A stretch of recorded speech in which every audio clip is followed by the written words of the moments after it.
Bismillahirrahmanirrahim. Assalamualaikum warahmatullahi wabarakatuh. Anak-anakku di rumah, Rabbi shrah li sadri wa yassir li amri wahlul 'uqdatam min lisani yafqahu qauli. Hari ini kita akan belajar tentang meyakini kodo dan kodar. Nah, video ini akan Bapak buat secara singkat saja, 10 sampai 15 menit supaya kalian tidak jenuh dan supaya hemat kuota pastinya ya. Teman-teman di rumah tonton terus video ini sampai akhir karena di akhir video akan ada tugas. Tugasnya akan Bapak bacakan ya. Jadi nanti di Google Form di Classroom itu tidak ada tugas yang dituliskan soalnya. Jadi soalnya dibacakan dalam video ini. Fungsinya apa? Supaya kalian menyimak dulu materi yang akan Bapak sampaikan pada hari ini. Karena membaca sendiri saja mungkin tidak mewakili ya untuk memahami konsep kodo dan kodar ini. Nah, video ini di Bapak buat 10 sampai 15 menit. Jadi sangat singkat ya. Lanjut saja anak-anakku di rumah. Pekan kemarin kita mempelajari tentang rukun iman yang kelima, yaitu iman kepada hari akhir. Nah, sekarang itu kita akan mempelajari rukun iman yang terakhir, yaitu iman kepada kodo dan kodar, khairihi wa syarrihi, yaitu yang baiknya atau yang buruknya. Kodo dan kodar. Apa sih kodo dan kodar itu gitu ya? Kemudian kodo dan kodar itu buat apa kita memahaminya gitu ya. Nah, di sini di peta konsep itu terlihat kodo dan kodar. Nanti kita akan mempelajari hakikat kodo dan kodar, makna iman kepada kodo dan kodar, kemudian hikmah iman kepada kodo dan kodar, dan meyakini kodo dan kodar. Kemudian nanti outputnya adalah semangat bekerja. Itu ya. Kita lihat di sini di gambar 4 ini ya. Itu ada orang miskin, ada perbandingan antara bangunan yang bagus dengan bangunan yang kumuh. Kemudian ada yang pekerja keras tetapi biasa-biasa saja hidupnya misalkan. Dan di sini ada orang kaya. Di sini ini adalah takdir dari Allah Subhanahu wa taala. Pak, kalau misalkan ada takdir, kan kita sudah ditakdirkan oleh Allah Subhanahu wa taala jadi apa, misalkan jadi kaya atau jadi miskin, buat apa kita berusaha? Nah, nanti itu ada takdir itu ada terbagi dua. Takdir itu ada takdir mubrom dan takdir mu'alak gitu ya. Apa sih takdir mubrom dan takdir mu'alak itu? Nah, disinilah kita akan membahasnya anak-anak. Nah, kita lanjutkan ya. Ke bawah. Kita lanjutkan bawah. Oh ya, pengertian kodo dan kodar. Kodo dan kodar ini ada pengertiannya, itu ada menurut bahasa dan menurut istilah gitu ya. Menurut bahasa, kodo itu adalah sebuah menentukan atau memutuskan, itu kodo ya. Sedangkan menurut istilah itu artinya segala ketentuan Allah Subhanahu wa taala sejak zaman ajali. Adapun pengertian kodar, kodar itu menurut bahasa itu adalah kadar ya, aturan atau ketentuan atau takaran. Takaran juga bisa disebut kadar ya, kodar. Namun secara istilah itu adalah ketetapan Allah Subhanahu wa taala yang telah ditetapkan untuk makhluknya dari mulai sejak zaman ajali gitu ya. Nah, kodo dan kodar. Kodar ini bahasa kerennya kita sering melihat dengan takdir itu ya, seperti itu. Takdir. Nah, di sini ada dalil-dalil tentang kodo dan kodar ya. Dalil-dalil tentang kodo dan kodar. Di sini kita lihat ada surat Al-Qamar, ada Al-Hadid, Al-Isra, At-Taghabun gitu ya. Kita lihat Al-Qamar. Sesungguhnya kami menciptakan segala sesuatu menurut ukuran takdir ya, ukuran. Kemudian di sini wama asobatum min musibah illa biiznillah gitu ya. Tidak ada sesuatu musibah pun yang menimpa seseorang kecuali dengan izin Allah Subhanahu wa taala. Nah, ini ada dalil sunnahnya atau dalil hadisnya yang diriwayatkan oleh Imam Muslim, ya. Sesungguhnya seseorang itu diciptakan dalam perut ibunya selama 40 hari dalam bentuk nutfah. 40 hari menjadi segumpal darah, 40 hari menjadi segumpal daging. Kemudian Allah mengutus malaikat untuk meniupkan ruh ke dalamnya dan menuliskan 4 ketentuan tentang rezeki, ajal, amal perbuatan, dan jalan hidupnya sengsara atau bahagia. Itu dalil hadisnya yang diriwayatkan oleh Muslim, seperti itu ya. Nah, seperti tadi yang sudah Bapak singgung di awal, bahwa takdir itu terbagi kepada berapa bagian? Kepada 2 bagian. Yang pertama takdir mu'alaq, yang kedua takdir mubram. Apa sih takdir mu'alaq itu? Takdir mu'alaq itu adalah erat kaitannya dengan ikhtiar manusia. Misalnya seseorang siswa yang bercita-cita ingin menjadi dokter misalkan. Untuk mencapai cita-citanya berarti ia harus belajar tentang ilmu kedokteran dan bergaul dengan orang-orang yang bersama bercita-cita ingin menjadi dokter, atau bergaul dengan dokter-dokter, bagaimana tahapan-tahapannya, seperti itu ya. Nah, di sini ada dalil Al-Qur'an surat Ar-Ra'du ayat 11.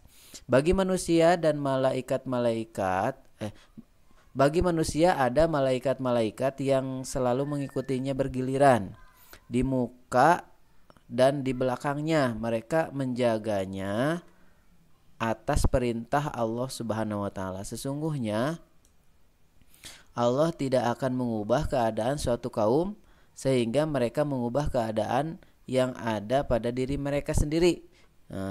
Innallaha la yughayyiru ma biqaumin hatta yughayyiru ma bi anfusihim. Itu ya dalilnya.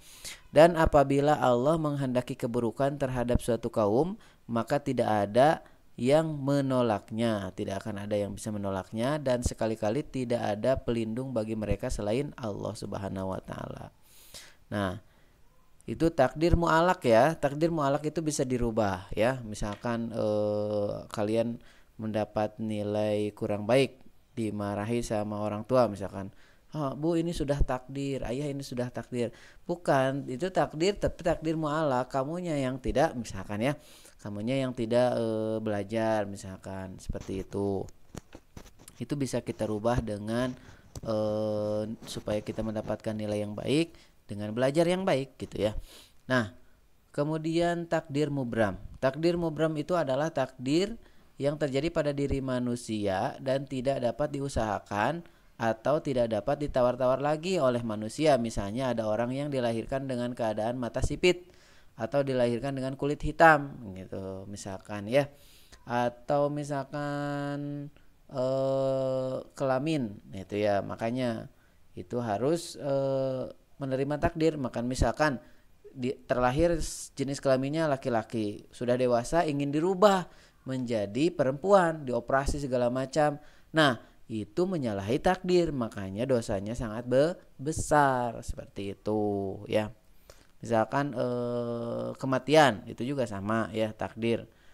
Tidak jangan menyalahi takdir, misalkan bunuh diri, seperti itu. Nah,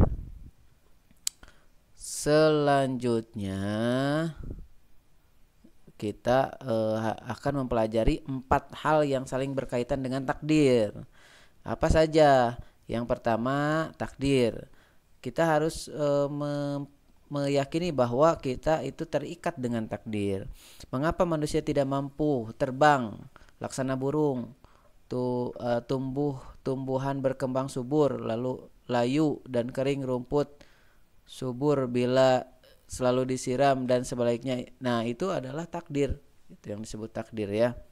Sudah takdirnya gitu ya. Seperti itu. Nah, yang kedua, 4 hal yang kedua itu adalah ikhtiar. Jadi yang pertama takdir, yang kedua ikhtiar. Ikhtiar itu mengusahakan dengan sungguh-sungguh dan sepenuh hati dalam menggapai cita-cita atau tujuan. Setelah ikhtiar jangan lupa berdoa. Nah, berdoa kepada Allah Subhanahu wa taala. Misalkan kita ingin jadi dokter atau ingin jadi insinyur, ingin jadi pengacara, ingin jadi pengusaha, berdoa kepada Allah Subhanahu wa taala. Setelah ikhtiar itu ya, misalkan setelah ikhtiar itu sambil berdoa kepada Allah, ya Allah mudahkanlah, ya Allah mudahkanlah, ya Allah mudahkanlah, gitu ya. Doanya seperti itu banyak ya, Allahumma yassir wala tu'assir, seperti itu. Nah, yang terakhir itu adalah tawakal. Jadi 4 yang berkaitan itu adalah yang pertama takdir, yang kedua ikhtiar, yang ketiga doa, yang keempat tawakal. Nah, selanjutnya itu ya. Ada beberapa hikmah kita sudah kita beriman kepada qada dan qadar, seperti itu ya.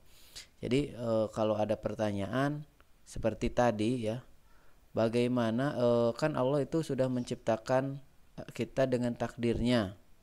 Ya udah, kita pasrah saja mengikuti takdir kita. Nah, jangan lupa ya bahwa takdir itu ada yang takdir mubram, ada yang takdir mu'alaq, seperti itu. Itu ya. Nah, tugasnya yang pertama nih ya. Nanti silahkan dikerjakan di Google Form yang disediakan di Classroom kelas 12 IPS ya. Nah, sebelum tugas ada menerapkan perilaku mulia. 1. Selalu menjauhkan diri dari sifat sombong dan putus asa. Kenapa sombong? Karena semuanya itu bukan milik kita, milik Allah Subhanahu wa taala. Kenapa itu kita tidak boleh putus asa? Give up, harus bangkit ya. Kita harus bangkit menjadi lebih baik, harus memperbanyak hope atau harapan. Jadi kalau kitanya terpuruk, itu biasanya kurang harapan hidup. Kalau terpuruk harus banyak cita-cita. Hidup itu harus banyak cita-cita. Harus banyak pengen punya ini, pengen ini, dan di-planningkan secara ilmiah dan dilaksanakan cita-cita itu ya. Itu supaya kita giat bekerja dan tidak terpuruk lagi, seperti itu. Kemudian banyak bersyukur dan bersabar, itu ya. Kemudian bersikap optimis dan giat bekerja.